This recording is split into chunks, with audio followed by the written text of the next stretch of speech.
കളഞ്ഞു കിട്ടിയ ഒരു പേഴ്സണെ ചുറ്റിപ്പറ്റിയുള്ള അന്വേഷണം കാണിക്കുന്ന ഒരു ചെറിയ ഇൻവെസ്റ്റിഗേറ്റീവ് മൂവിയാണ് Dominic and the ladies purse.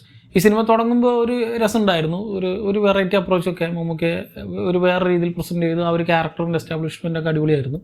പക്ഷെ പിന്നീട് അങ്ങോട്ട് പടം പോകെ ഒട്ടും ഇൻട്രസ്റ്റിംഗ് അല്ലാത്ത, ഒട്ടും കണക്റ്റിംഗ് അല്ലാത്തൊരു പടമായിട്ടാണ് എനിക്ക് പേഴ്സണൽ ഫീൽ ചെയ്തത്. ടുവേർഡ്സ് ദി എൻഡ് ഈ സിനിമ കഴിഞ്ഞ് കണ്ട് പുറത്തിറങ്ങുമ്പോൾ ആ ഒരു ക്ലൈമാക്സ് പോർഷൻ മാത്രം ഓക്കെ നല്ലൊരു അറ്റംപ്റ്റ് ആയിരുന്നു തോന്നി. പക്ഷെ അതിലേക്കുള്ള ആ ഒരു പോക്കുണ്ടല്ലോ, അത് തുടക്കത്തിൽ കഴിഞ്ഞിട്ട് പിന്നെ അങ്ങോട്ട് അവസാനം ഭയങ്കര ടയറിങ് ആയിട്ട് തോന്നും.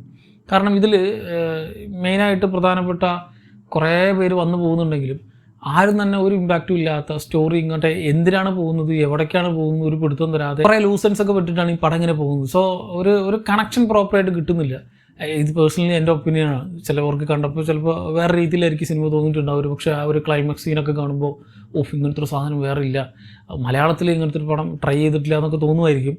പക്ഷേ ഇതൊരു വളരെ പ്ലെയിൻ ആൻഡ് ജനറിക് ആയിട്ടുള്ള സ്റ്റോറി ലൈനായിട്ടാണ് എനിക്ക് പേഴ്സണലി തോന്നിയത്. ഒരു വേറെ അപ്രോച്ചായിരുന്നു ഇനീഷ്യലി ഇൻറ്റൻറ്റ് ചെയ്തത്.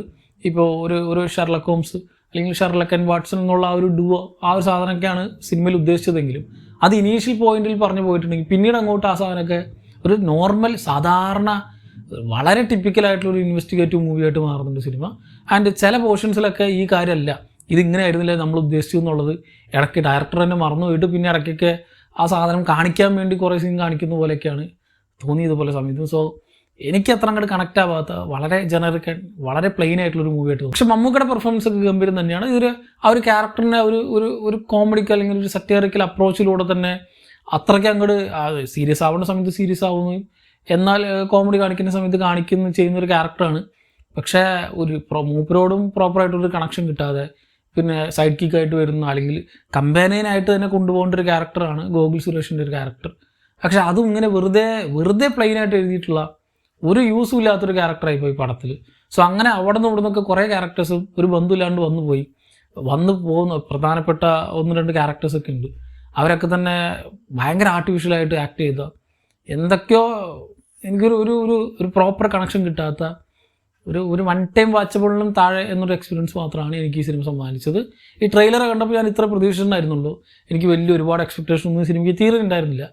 പക്ഷേ എന്നിരുന്നാലും അവർ തുടക്കത്തിൽ വലിയ കുഴപ്പമില്ലാതെ തുടങ്ങിയെങ്കിൽ സിനിമ പിന്നീട് അങ്ങോട്ട് അതിൻ്റെ പോക്കിൽ ഭയങ്കര അധികം ലാഗടിപ്പിക്കുകയും ഭയങ്കര അധികം ടയറിങ് ആയിട്ട് എവിടേക്കൊന്നും ഇല്ലാതെ ഒരു സിനിമയുടെ ഒരു പോക്കാണ്. പിന്നെ അതിൻ്റെ ഇടയിൽ ഷൈൻ ടോമിൻ്റെ ക്യാരക്ടർ വരുന്നുണ്ട്, വിനീതിൻ്റെ ക്യാരക്ടർ വരുന്നുണ്ട്. എങ്ങനത്തെ കുറേ എവിടെ നിന്നൊക്കെയോ കുറേ ക്യാരക്ടേഴ്സ് വന്നു. അവരൊക്കെ ഒരു 5-10 മിനിറ്റൊക്കെ എന്തൊക്കെയോ കാണിച്ചിട്ട് പോകുന്ന ഒരു പടം. ഈ സാധനം അല്ലെങ്കിൽ ഈ ഒരു പ്ലോട്ട് നല്ലതാണ്, അല്ലെങ്കിൽ ഈ ഒരു ഡുവേഴ്സിനെ വെച്ച് ഇനിയും കുറേ സാധനങ്ങളൊക്കെ ഇവർക്ക് ഇറക്കാം എന്നുള്ള രീതിയിലാണ് പടമെങ്കിലും ഗൗതം മേനോൻ വേറെ ഏതൊക്കെ പടത്തിൻ്റെ സമയത്ത് ഇടയിലൊരു ഗ്യാപ്പ് കിട്ടിയപ്പോൾ വെറുതെ ഇങ്ങനത്തെ ഒരു വൺ ലൈൻ പറഞ്ഞ് അത് കുഴപ്പമില്ലാന്ന് തോന്നി, അങ്ങനെ എടുത്തൊരു പടമായിട്ടാണ് തോന്നിയത്. So it's a very below average experience for me.